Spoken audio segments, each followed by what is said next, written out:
Welcome to Zero Plus channel. Today we want to know how do we curve text in Adobe Illustrator.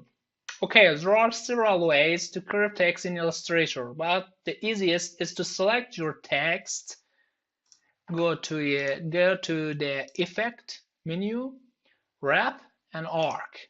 Okay, now you can curve on text.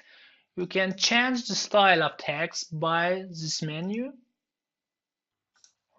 lower or upper, or just arc, and change bend or horizontal and vertical. Okay, now you can see I change bend and horizontal or vertical.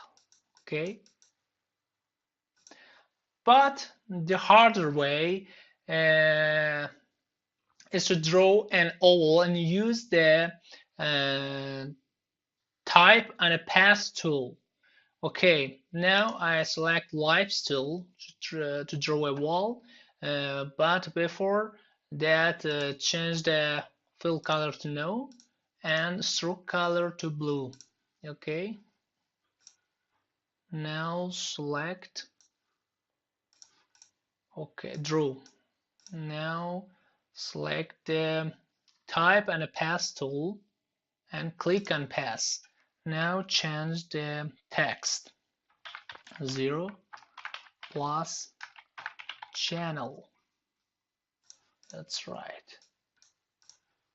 Change the color.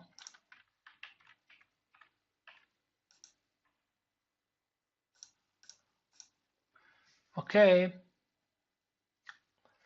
Please again subscribe. Thank you. Good luck.